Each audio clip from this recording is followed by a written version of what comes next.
پھر اس کے بعد یہ بھی کہا گیا کہ اگر کچھ ہوگا تو جنہوں نے عمران خان کو رکھا ہے ان پر ذمہ داری عائد ہوگی، متعلقہ اداروں پر۔ قید تنہائی ختم کرنے کا مطالبہ 2، اور پھر اس کے بعد شفا انٹرنیشنل منتقل کرنے کا مطالبہ 3، پھر اس کے بعد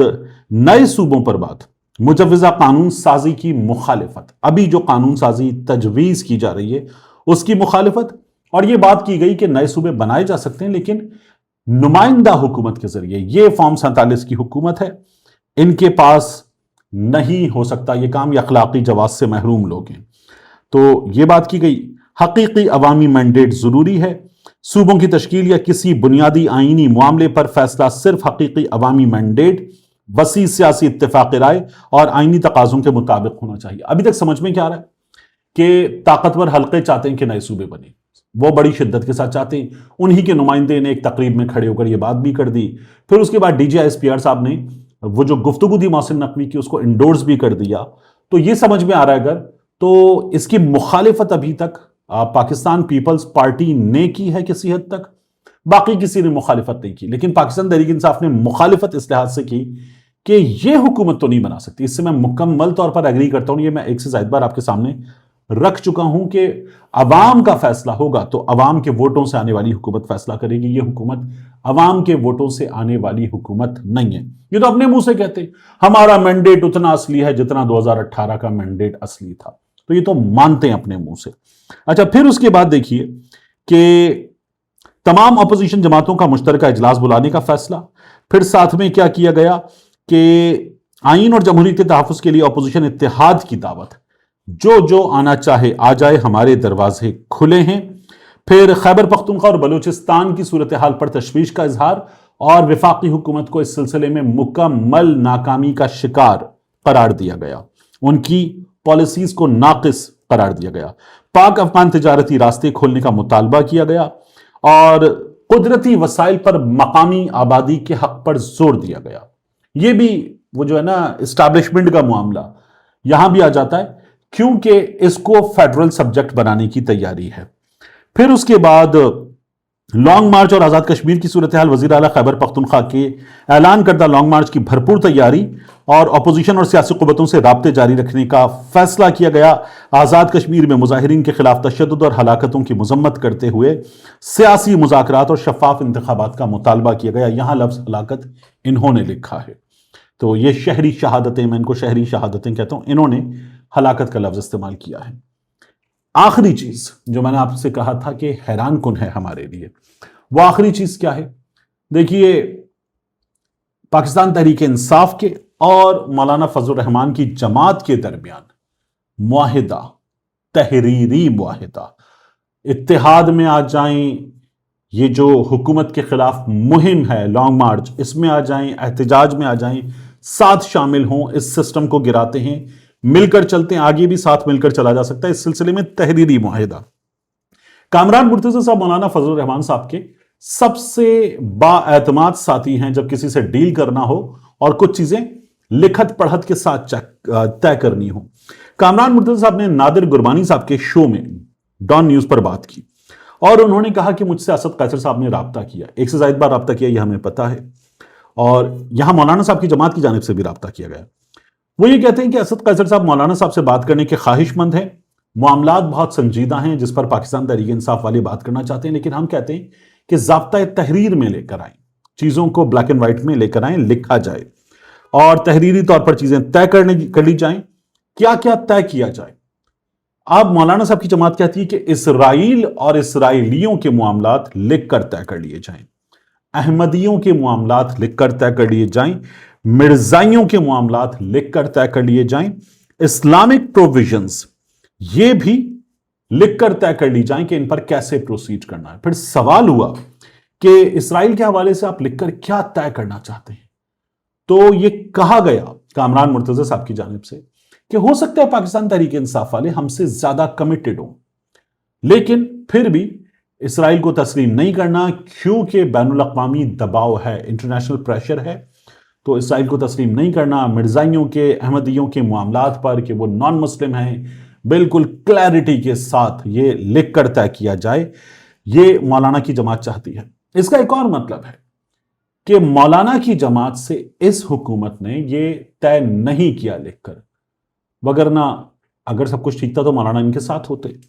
تو اسرائیل کے معاملے پر اس حکمران اتحاد نے احمدیوں کے مرزائیوں کے معاملات پر طے نہیں کیا، یہ میری اپنی ججمنٹ ہے۔ پھر وہ یہ کہتے ہیں کہ آئندہ نظام اس کے حوالے سے بھی جو کچھ ہو تحریری ہو۔ تو آئندہ نظام کا مطلب یہ ہے کہ الیکشن کیسے لڑنا ہے، سیٹ ایڈجسٹمنٹ کیسے کرنی ہے، اگر خیبر پختونخوا میں حکومت ہے تو کیا کرنا ہے، کیسے کرنا ہے، مرکز میں حکومت ہے تو پاور شیئرنگ فارمولا کیا ہوگا، یہ بھی تحریری طور پر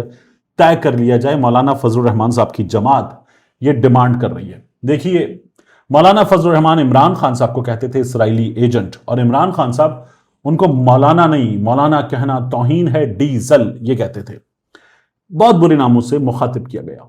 دونوں طرف سے، اور بہت برے انداز میں یاد کیا گیا ایک دوسرے کو۔ لیکن پھر عمران خان صاحب جیل چلے گئے تو عمران خان صاحب نے مولانا کے لیے لچک دکھائی اور رابطے بھی کیے، بات بھی آگے بڑھی۔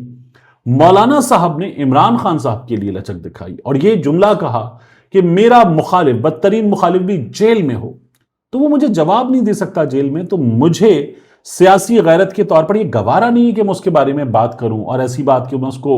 اس وقت نشانہ بناؤں کہ جب وہ جیل میں پڑا ہوا ہے، میں یہ نہیں کر سکتا۔ تو مولانا نے بڑی گنجائش کا مظاہرہ کیا،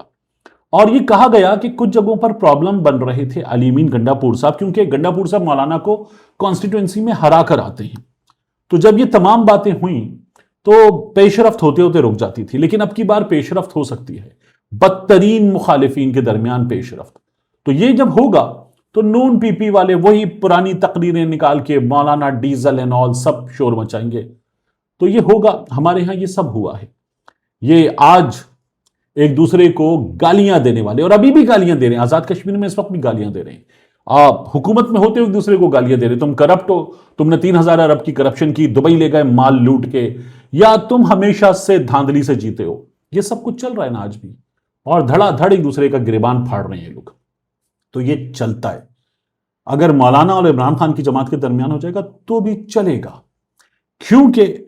قاف لیگ، قاتل لیگ کہتے تھے زرداری صاحب، اور زرداری صاحب نے ہی ان کا ڈیپٹی پرائم منسٹر بنایا تھا۔ تو یہ سیاست میں ہوتا ہے، اور میاں نواز شریف صاحب نے، محترمہ بے نظیر بھٹو نے میثاق جمہوریت کیا، سب کچھ ہو جاتا ہے، پالیٹکس میں تمام چیزیں ہو جاتی ہیں، ہوئی ہیں، اور اسٹیبلشمنٹ انہی لوگوں کو جن کو اس وقت اقتدار میں بٹھا کر اطمینان سے بیٹھی ہوئی ہے، وہ انہی لوگوں کو سیکیورٹی رسک قرار دیتی تھی۔ عمران خان صاحب جیل میں پڑے ہو تو سب ہوتا ہے ہمارے ملک میں، تو یہ بھی ہو سکتا ہے، اطمینان رکھیے، کوئی بہت حیران کن چیز نہیں ہے اگر یہ ہو جاتا ہے، ہونے کو کچھ بھی ہو سکتا ہے۔ تو یہ بھی ہو جائے گا اور تحریری طور پر ہو جائے گا۔ یہ پاکستان تحریک انصاف کے سورسز بتا رہے ہیں کہ مولانا فضل الرحمان صاحب کو یہ حصہ دیا جا سکتا ہے جو وہ مانگ رہے ہیں، کچھ چیزوں پر، کچھ کانسٹیٹوئنسیز پر، کچھ معاملات پر بات ہو جائے گی اور ان کو منانے کی کوشش کی جائے گی، کچھ باتیں ان کی مانی جائیں گی، کچھ اپنی منوائی جائیں گی۔ آخری چیز، کیپٹن صفدر صاحب، یہ میاں بیوی، کیپٹن صفدر بھی، مریم نواز شریف بھی، ایسی بات کرتے ہیں نواز شریف کے بارے میں کہ سب ہنستے ہنستے لوٹ پوٹ ہو جاتے ہیں۔ آپ کو یاد ہے نواز شریف صاحب بیٹھے ہوئے تھے ملک سے باہر تب بھی،